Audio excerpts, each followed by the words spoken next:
Après 5 jours de lutte acharnée sous la pluie et le froid, les coureurs ayant participé à la 4e édition du Tour cycliste Rwandan Epic ont pu enfin souffler. Pour leur première participation à cette compétition, le duo kényan de la Team 48 a créé la surprise. À la 2e place du classement général derrière l'équipe allemande, Bobby Joseph et Ndugu Akeya ont fait la fierté des coureurs africains. Et derrière leur succès, un secret bien gardé. Si je suis ici, c'est à cause d'un homme et d'un frère qui m'a formé.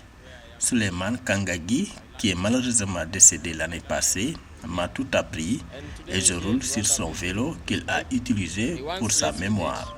C'est ma façon de le remercier pour tout ce qu'il a fait pour moi.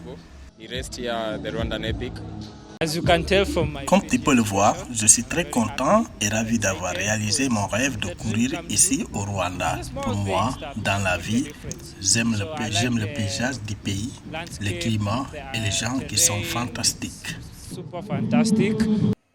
Sur les 122 cyclistes ayant participé à cette course, 22 étaient des Africains, notamment les jeunes qui participaient également pour la première fois. L'une des équipes de jeunes Rwandais a retenu l'attention de plusieurs recruteurs et autres professionnels pour une éventuelle promotion. Pour moi, ce qui est important est que les participants soient heureux après l'arrivée.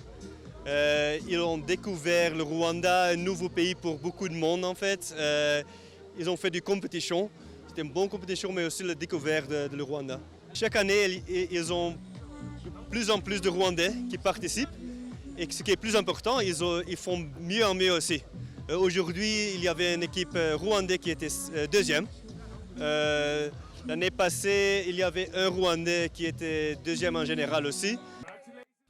L'augmentation du nombre de coureurs africains, hommes et femmes, et celui des régions couvertes durant la compétition, voilà entre autres des améliorations à apporter pour les prochaines éditions de la compétition pour amplifier son impact dans les deux secteurs cibles, à savoir le sport et le tourisme.